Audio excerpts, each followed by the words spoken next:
Empecé a trabajar en un grupo de investigación sobre turismo accesible, muy poquito, después el grupo se disolvió y siempre me quedó el tema ahí como pensando. Y estuve trabajando para un estudio de afuera, de Estados Unidos, en donde estaba, los espacios que diseñábamos no podían no ser accesibles porque si no se lo consideraban justamente discriminatorios. Y ahí me interesé, hice mi posgrado en seminarios de posgrado, después mi maestría en accesibilidad, y ahí no paré. Empecé a trabajar con la arquitecta Nora de Marchi, que es precursora en esto, y me empecé a vincular con amigos, con discapacidad, y me empecé a dar cuenta que en mi formación de grado faltaba mucho, que seguimos creando y proyectando edificios inaccesibles.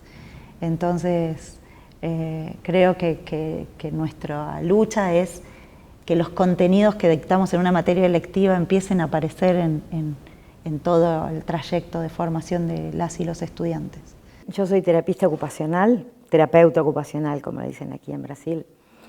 Provengo de una formación de un modelo biomédico, rehabilitador, en donde lo que prima es el criterio de la enfermedad o la ausencia de salud. La formación de grado tiene una formación bastante holística, bastante global, pero estaba centralizada muy hacia el modelo rehabilitador, hacia, digamos, el equipo interdisciplinario, habilitar, o sea, ver cuál es el déficit, cuál es la carencia, la falta de capacidad para poderlo capacitar a través de la intervención terapéutica, para habilitarlo a espacios sociales, culturales, laborales. Y bueno, empecé a escuchar otras voces, las voces de los usuarios, y bueno, me empecé a preguntar, empecé a indagar, empecé a buscar, y bueno, y encontré las respuestas en que, como profesional de la salud, que la participación y el protagonismo de la persona para hacerse parte de, tiene que formar parte de. Entonces, bueno, la participación ya es un valor de salud, y si el sujeto no se apropia de eso, uno puede rehabilitar, puede poner ayudas técnicas para facilitar una determinada función. A partir de la convención, al ser un tratado internacional, los países integrantes, los países firmantes de la convención, lo bajan como normativa al país y a sus diferentes provincias. Entonces empieza a estar regulado y normado por la ley, entonces pasa a ser de carácter obligatorio, ¿no? de cumplimiento obligatorio.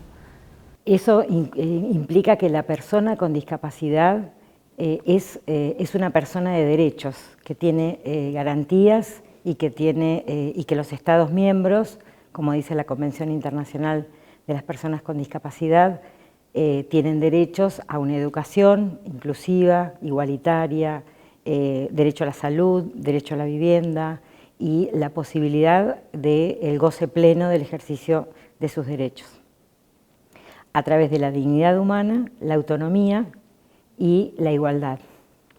Y gracias a la lucha del colectivo y de la gente que se sintió identificada con esta lucha y con este pedido, se ha logrado avanzar en muchas áreas. Falta, pero yo creo que vamos por un buen camino. La construcción de la discapacidad es una construcción netamente social, que está dada por factores y su entorno, donde las barreras, ya sea sociales, socioambientales, culturales, hace que a la persona con discapacidad no pueda vivir una vida plena y digna. No es lo mismo circular por una plaza, por ejemplo, al atardecer, para un hombre que para una mujer. Se siente mucho más vulnerada una mujer en situaciones de seguridad. Y si a su vez esa persona está en una situación de discapacidad, está como doblemente vulnerada. Entonces hay que pensar espacios seguros para todas las personas y empezar a pensar la ciudad con otra mirada, con una mirada inclusiva hacia todas las personas. Pero sí es cierto lo que vos planteás, que las mujeres en situación de discapacidad sufren discriminación por encima del hombre, eso sí.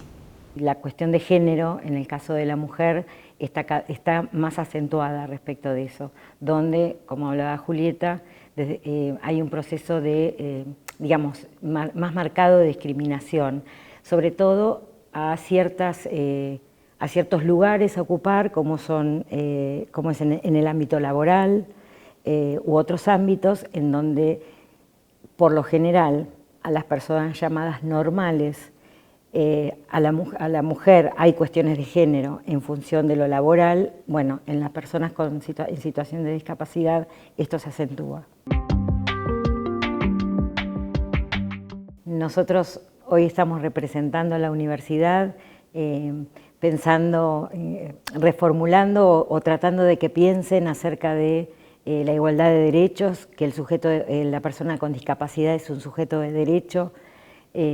Pero creo que, bueno, que además eso es una manera de empezar a difundir, de empezar a que penetre en la sociedad, porque es de la única manera, a través de la capacitación y también los colectivos de discapacidad que cada vez están más activos, más autónomos. Cuando me refiero a la autonomía no solamente hablo de la independencia, sino a la posibilidad de tener protagonismo. Así que bueno, creo que estamos en un buen camino, falta muchísimo. Y también que se necesitan políticas públicas que acompañen esos pedidos. Y bueno, y es el momento de solicitar a quienes nos gobiernan que pongan sobre la mesa temas que antes escondían. Entonces se necesitan políticas públicas para acompañar y para no vulnerar esos derechos de las personas con discapacidad. Y desde la comunidad universitaria, desde el colectivo de la discapacidad, bueno, el lema de la Convención Internacional de Derechos de las Personas con Discapacidad dice: nada de nosotros sin nosotros. Entonces, desde la educación superior, desde los colectivos de discapacidad o desde las organizaciones, y siempre con la presencia de las personas con discapacidad, que son las que obviamente tienen que ser escuchadas y son las voces que cotidianamente viven la discriminación o la no posibilidad del goce pleno de los derechos humanos.